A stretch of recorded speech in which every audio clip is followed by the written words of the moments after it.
Hello and welcome to the LA Venture Podcast.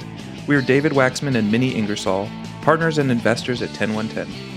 Hey, we're here at Embark Ventures with Peter Lee. Hi, Peter. Hi, how are you guys? Thanks for doing this. So Embark is a seed stage, deep tech, frontier tech fund here in Santa Monica, across the street from, you're right here in the Bermuda Triangle of all the VC funds, up front, Bonfire. I cross the street and I run into Fusion.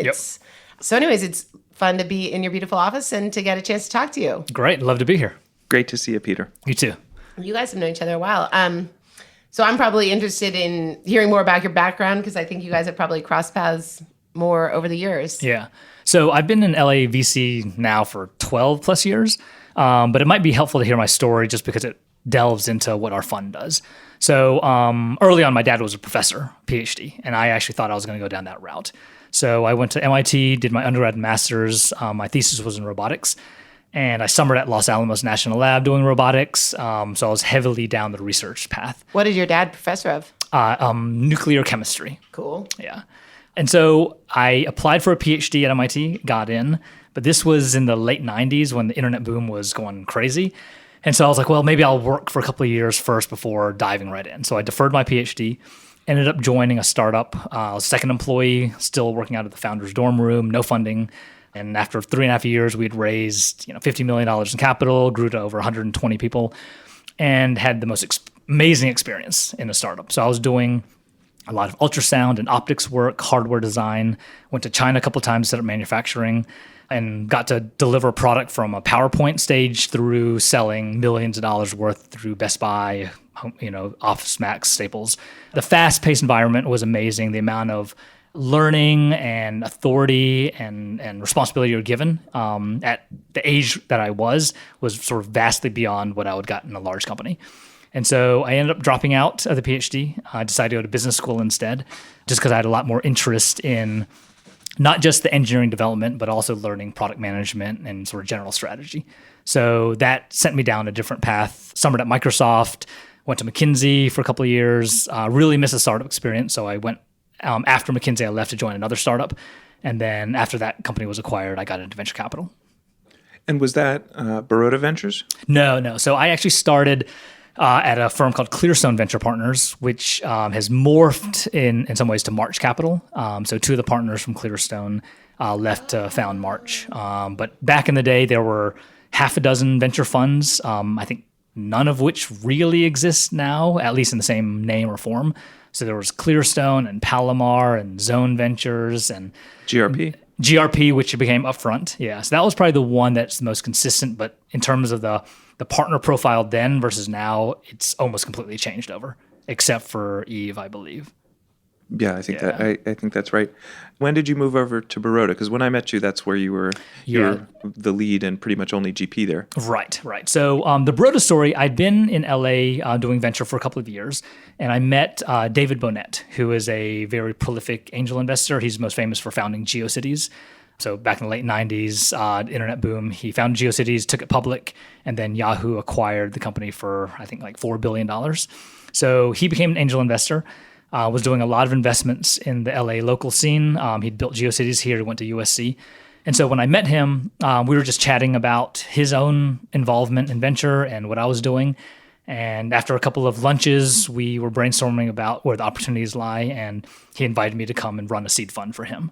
And so this would have been 2009 when I joined Baroda. And how long were you there? 8 years, 8 years. So a pretty long stint. Yeah. And when we met, when you were doing Baroda, you weren't particularly focused on hard tech. No.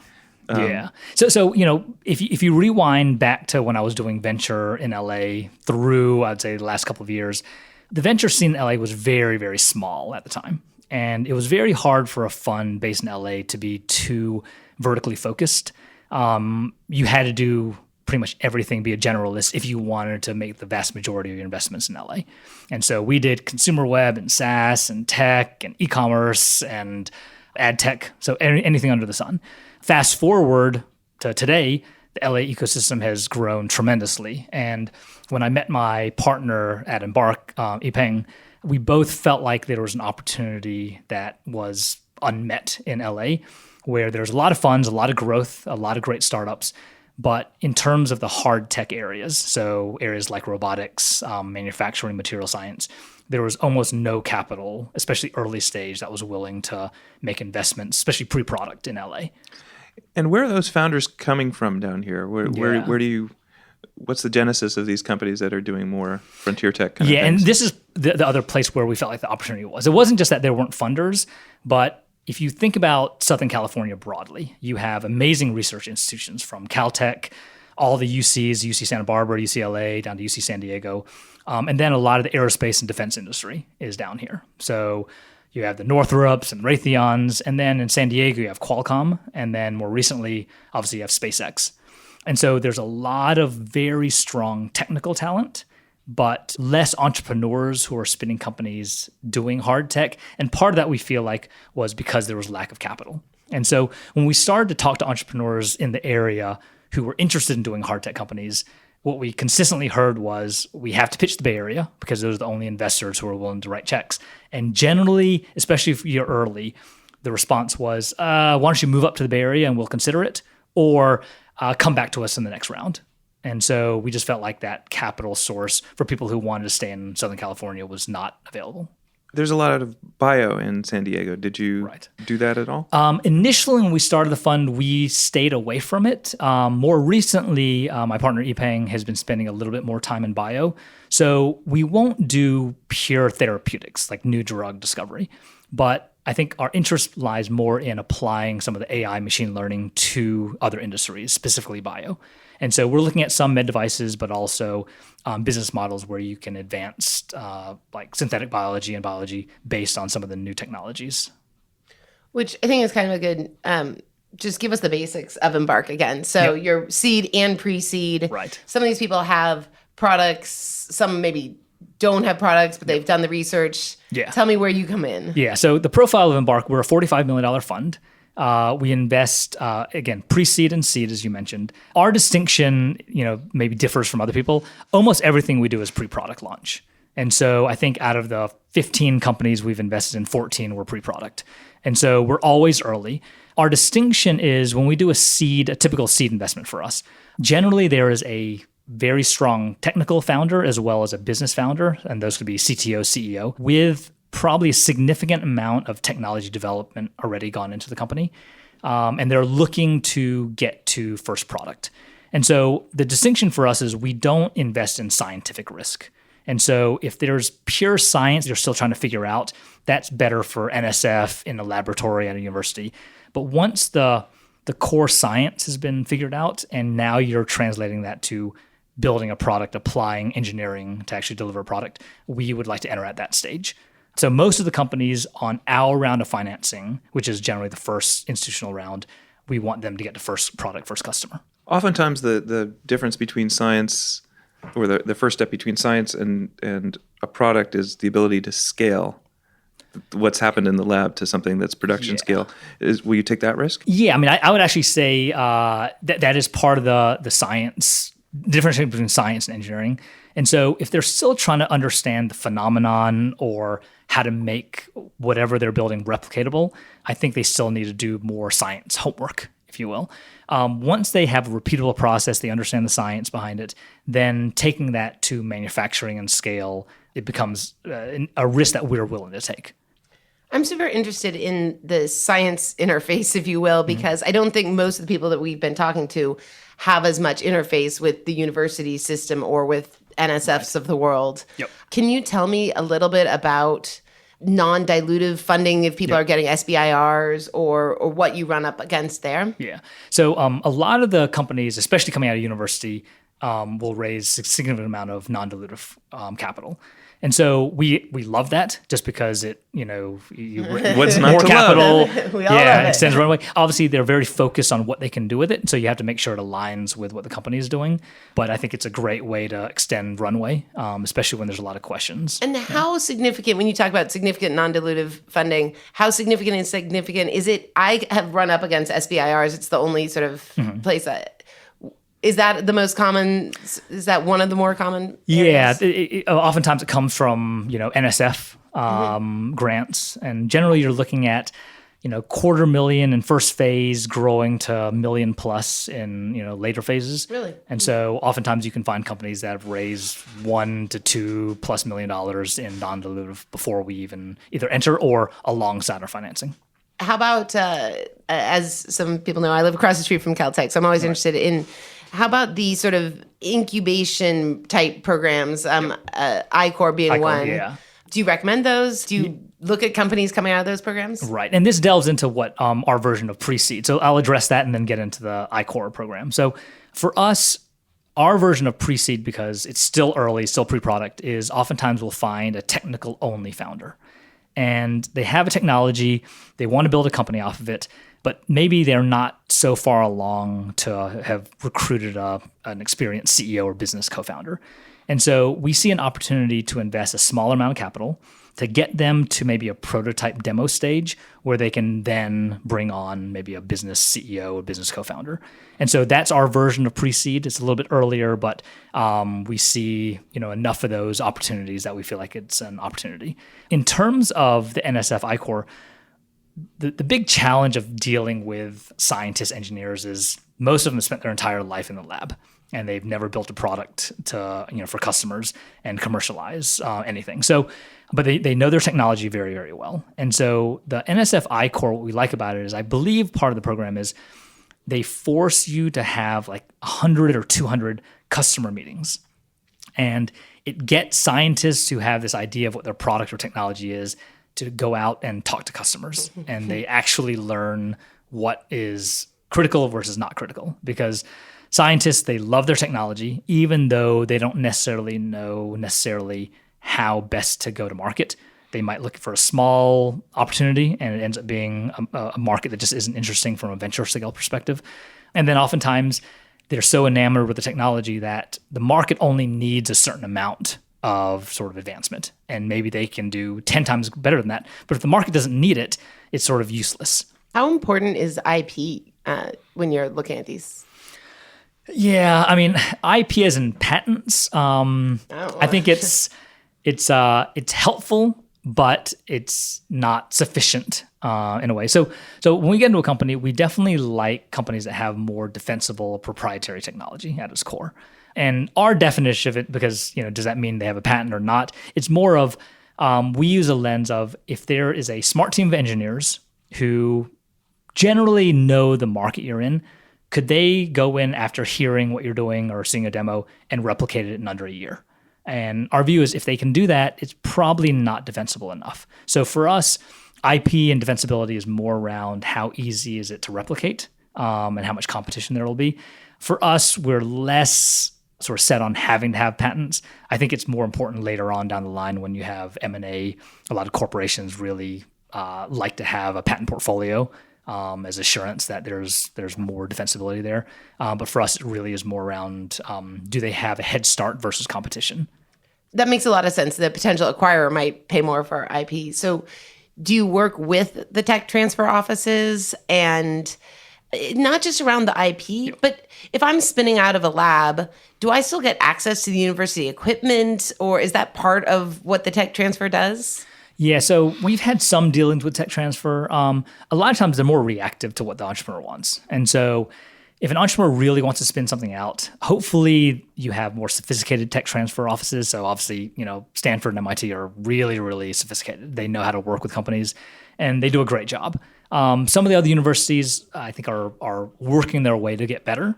But they are responsive to the entrepreneur and trying to figure out how to make it easy for them to spin technology out. In terms of using lab space, that is actually a separate discussion. So oftentimes they can get funding or can rent lab space. And so if they can do that, again, it helps extend runway because their capital needs are a little bit less. I'm interested, we could shift gears and actually talk about some of the substance of things. I find the process interesting, but maybe the substance of what you're looking at. I know you like robots. Right. Yeah, I was thinking that. Tell us about an example company that's here in LA that fits these criteria and you've invested in. So about half our portfolio is LA, half of it's outside. One of the first robotic investments we made is a company called Invia Robotics. They do warehouse automation. And so this is when you order something off an e-commerce site and somehow it gets to some guy in a warehouse who grabs your order form, walks around a warehouse and grabs things off the shelf. It's a very constrained environment, very orderly, hopefully warehouse. And so having autonomous robots that can do the work for this person makes a lot of sense. And so that one was a unique case because the founder, this was, I think, his fourth startup. Mm-hmm. All three of his previous startups were successful. His last one, Edgecast, sold for, I think, $350 million to Verizon. So he already knew how to start a company, very sophisticated there. He also had two co-founders who came out of a PhD lab out of USC doing robotics. And so very strong team technically, but with a CEO who is very sophisticated at bringing technology to market. But I think that you've also given the example, I know you spoke at Innovate Pasadena. Right. I know you've given the example of if it's just a off-the-shelf robotic arm and off-the-shelf computer vision. So this was something more than just a sort of generic warehouse automation. Yeah. So for us, when it comes to defensibility, one of the things that we look at is there's a lot of companies doing some kind of automation task where they'll take an off-the-shelf robot arm. There's a lot of computer vision out there, and they just do some task and say, hey, we're going to replace a human laborer with this. For us, it's not as interesting if that's the only thing they have, just because we look at it as you could take any grad student lab in a robotics university, and they could probably replicate that pretty quickly. And so we're looking for either something on the hardware side that's more unique or on a system level that's more defensible. And so for NVIDIA, I think there was more of a system level defensibility around how they integrate with the warehouse and some of the algorithms and optimization about how they move goods around. So what are some of the interesting problems in robotics that remain unsolved that you're looking for? Like, is it more on the hardware side? Is it more on the control side? I think there's a lot of the avenues are all open for improvement. So on the hardware side, there's a lot of generic robot arms that can do basic tasks. But I think we're at a place in robotics where we believe a lot of the great solutions that will really provide the right level of consistency and sort of 99.99% of the time will succeed really needs to be custom hardware to do it well. Also, the robot arms are still very expensive, though the prices are dropping. And so I think there are certain cases where robot arms make sense where you need more flexibility, but oftentimes you need custom hardware built specifically for one type of task. We've looked at a number of companies, and a lot of times they are, here's a robot arm or system that we sell into Chipotle or some other establishment. And the ROI benefit is you get rid of labor. But that's actually not that big because it's not expensive labor. Right. And so the other piece that we look at is real estate, which is very expensive for a lot of food service companies. And so we've been more looking at mobile food, kiosk-based opportunities where if you can automate the making of whatever product, you get rid of labor as well as real estate. Right. And then you start getting into ROI that becomes much more compelling. What does a robot arm cost? I mean, some of the larger ones, 100,000 plus. Oh. I think now they're dropping to, $20,000, $30,000, $40,000 for smaller arms. But if you're going into an operation where you have a laborer being paid $10, $15 an hour, to spend $100,000 on a robot arm to replace that person, the ROI doesn't work oftentimes. And so if you can now provide that arm for $10, $15, $20,000, the ROI becomes a little bit more interesting. There are some startups, one here in LA, Elementary Robots, that is, I think, trying to come out with like a $2,000, $3,000 robot arm, much, much lower cost. And if you can actually do a task using that arm, the ROI becomes very, very apparent very quickly. But you're pretty interested in not like androids, right? But you're interested in like manufacturing, right? Heavy industrial sort of use cases. Yeah. So for us, on the robotic side, we are more ROI driven, and so oftentimes when you have industrial use cases, you can actually do a calculation on how much ROI the customer and the company can have. When you get into consumer robotics and the value prop is entertainment or enjoyment, it gets a lot harder for us to really evaluate whether that's going to be a good investment long term. This might be a silly question, but what's the difference between a robot and a machine? So Good. Yeah, dishwasher is kind of like a robot. Yeah, the right? dishwasher is my clothes, my dish cleaning robot. Yeah, so I think there's a level of intelligence and adaptability that you look for. And so you have a lot of, even like, for example, a car manufacturing plant, you have massive use of robots, but generally they are quote unquote dumb robots. They are programmed to move from this coordinate to that coordinate to pick something up and move it somewhere else.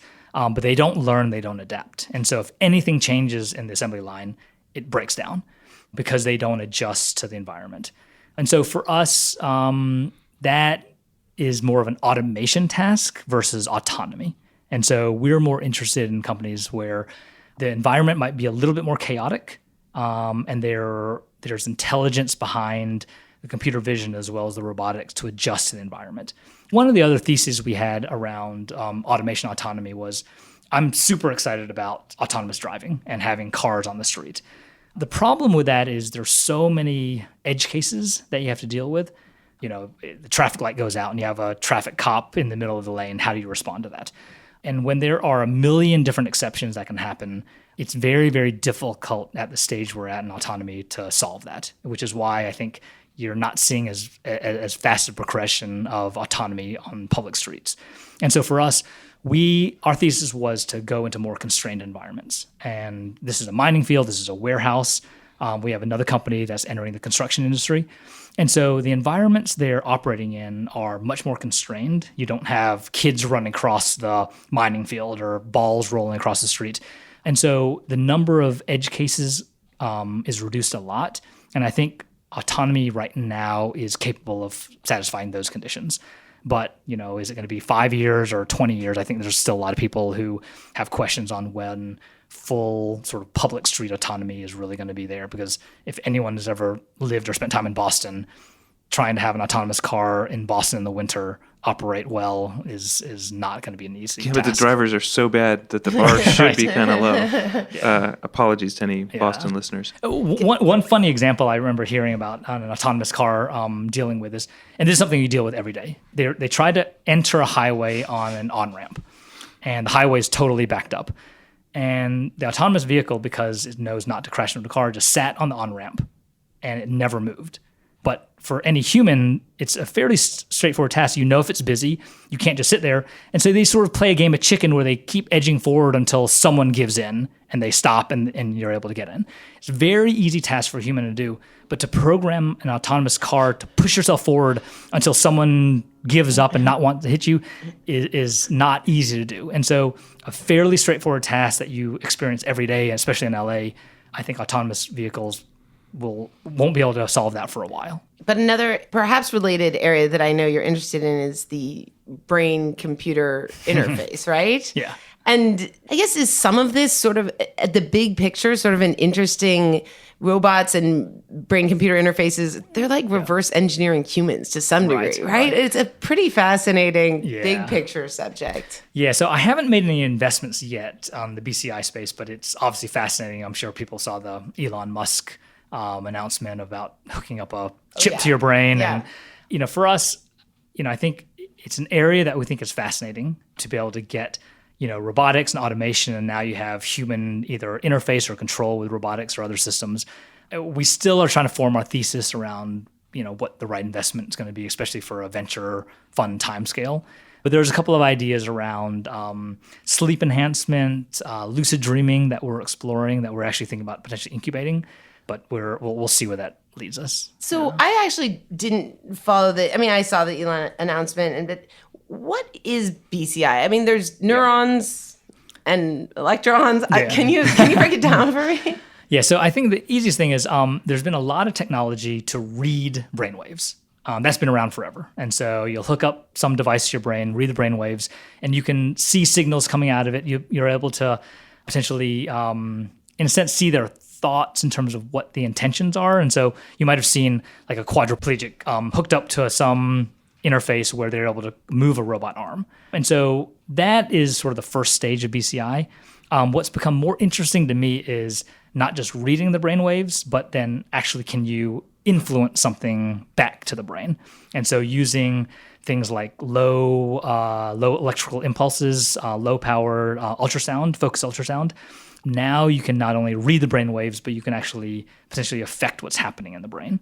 And so that's sort of a new frontier that people are exploring. And would that be for like physical feedback or more nefarious things? Well, I mean, I guess it could be for a lot of stuff. So currently, some of the early applications have been more for psychology. And so they found people that have like deep depression. If they use, I think, low electrical stimulation, you can actually affect certain areas of the brain to reduce some of this depression. Some of the things that we've been looking at are I'm very interested in the whole area of like sleep study and what you can do to hack sleep. And you hear about people who can sleep for 4 hours a night and be totally well rested. I hate those people. I know. I had my 8 hours and I'm still tired. And so, if you look into sleep cycles, you actually find that there are different stages of sleep. One specifically area called deep sleep, which is where most of the rejuvenation comes from. And so we've been looking at ideas around, well, can you hook up something in your brain, detect when you're in REM versus light sleep versus deep sleep, and then provide some input back into the brain to try to extend the length of deep sleep. And so the idea of, could you actually have a device that someone would wear, detect your sleep patterns, which can be done now, but then influence the brain and actually adjust, the sleep pattern within your own head so that you can actually get more efficient sleep and sleep less. So things like that are interesting to us, but it's very new still. So cool. Maybe should we just touch a little bit more broadly on Embark? And there's you and there's Yiping, Sure. and I don't know exactly what he's interested in, but is so it cool? Yeah. So he's doing more of the sciences. So he's more involved in material science as well as some biotech areas, whereas I'm doing more robotics and manufacturing. But in general, we're early stage seed investors, typically writing $500,000 to $1 million checks, investing as much as we can in Southern California, but also outside the country, outside the region in the U.S. Who else in the LA ecosystem do you run across? And that could be other venture funds or just other people in your broader space that aren't just like the University Tech Transfer Office? In LA, there's not very many funds who will invest in hardware as early as we do. One fund, Riot Ventures, is one that we've co-invested with. They'll do some hardware. There's a couple other funds who will dabble in hardware, but I would say not necessarily to the level of tech that we do. And so generally, we're actually looking outside of the LA area to find co-investors or syndicates, just because in general, LA is still, as an ecosystem, growing well from a financing perspective, but from a deep tech perspective, still very, very light. Got it. And there's a few of the sort of more Make in LA. Right, Make in LA. Are they yeah, so they have a tech? small fund, but they also have more of an incubator model. Okay. And so they will bring companies in that do hardware. Yeah. I think the difference between us and them is they will only focus on hardware. For us, generally, the companies we invest in have some hardware component, but our interest is more around the defensibility. Yeah. And so they will do some companies that is hardware, but not defensible at all, and we won't touch that. But our interest is more finding the sort of hardcore defensible technology as our base. So I'd love to also open this up to our entrepreneur founders and just ask, do you have advice for those folks? Yeah, so oftentimes because we're investing in hard tech companies, we do meet grad students, people who are purely on the technical side. And generally, they just have less knowledge about startups. And so I'd say a couple of the major mistakes we see are, the obvious one is, technologists falling in love with their technology and not really knowing how it applies to the market. And they talk about, product market fit and founder market fit. There is some element of sort of technology market fit. You might have a technology that is, 2-3 orders of magnitude better than anything out there.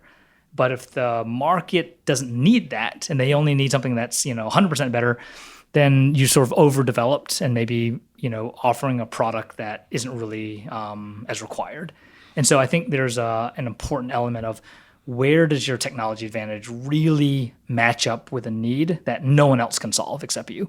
And if you can find that and it's a big enough market, then you have something interesting. The other piece, and this is not necessarily just technical founders, but any first-time founder, you have people who they don't know what the general process for fundraising is. They don't understand cap tables, and they might raise money from an unsophisticated angel and end up doing things at a cap table that, might not be advantageous long term.